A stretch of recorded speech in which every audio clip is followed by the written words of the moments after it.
আসসালামু আলাইকুম। আজকে নিয়ে আসলাম বিয়ে বাড়ির স্বাদে গরুর মাংস রেসিপি, সিক্রেট মশলা রেসিপি সহকারে। চলেন মূল রেসিপিতে যাওয়া যাক।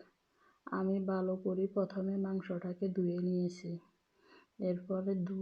এরপরে আপনার দিয়ে দিলাম প্রথমে পেঁয়াজ কুচি, এরপরে দেব টমেটো কুচি, এরপরে দিয়ে দিব আদা বাটা, রসুন বাটা। আমি সব সময় আদা রসুনটা আগে আপনার রেডি করে রাখি, আদাটাকেও আপনার ডিপ করে রাখি, রসুনটাকেও আপনার দেখা যায় যে আগের থেকে রেডি করে রাখি, তাহলে আর রান্নার সময় ঝামেলা হয় না। এই যে এখানে এখন দিয়ে দিলাম আদা বাটা, রসুন বাটা। এরপরে আপনার এখন দেব গুঁড়া মশলা।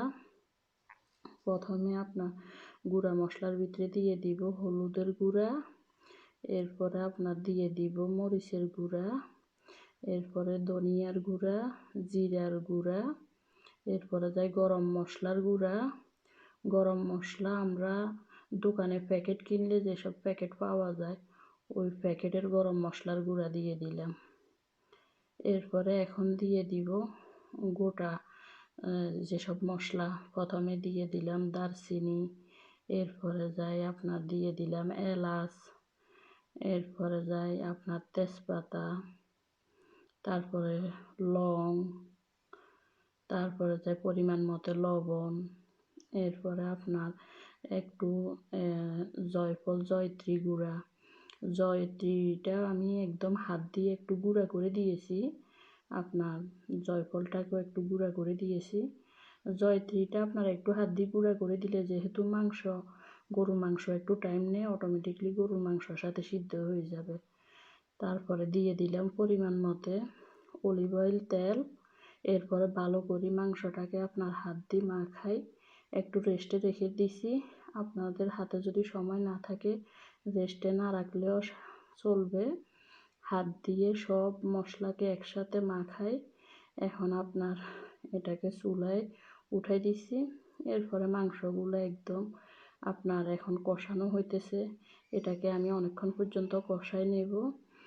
এরপরে মাংসটা কষানি হইতে থাকুক, চলেন আমরা সিক্রেট রেসিপিটি তৈরি করে ফেলি। যে মশলাটার কথা বলছিলাম, মশলাটা রেডি করবেন। প্রথমে একটা কড়াইতে তেল দিয়ে দিবেন, এরপরে আপনার পেঁয়াজ কুচি দিবেন, 2টা দারচিনি দিবেন, 3-4টার মতন এলাচ দিবেন, একটু গোটা জিরা দিবেন, একটা রসুন কুচি দিবেন, দিয়ে ভালো করে তেলের ভিতরে পুরা আপনার যেসব উপকরণগুলো এগুলাকে একটু ভাজা ভাজা করে নেবেন।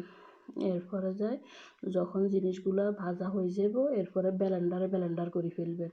এই যে আমি এখন মাংসর ভিতর যে মশলাটা অ্যাড করছি, এই মশলাটার কথাই বলছি। এই মশলাটা যখন আপনি মাংসের ভিতরে দিবেন, পুরাই আপনার বিয়ে বাড়ির টেস্ট চলে আসবে মাংসের ভিতরে।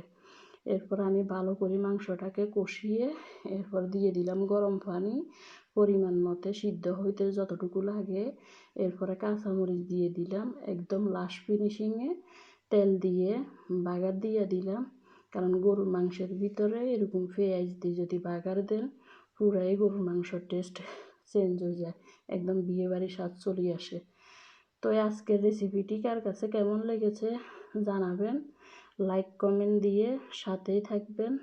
আজকে এ পর্যন্ত, আল্লাহ হাফেজ, বাই বাই। হ্যাঁ, আর দেখেন মাংসের কালারটা জোস না? আমি রাতে রান্না করেছি, এরপরও এরকম কালার আসছে, দেখেন অনেক সুন্দর।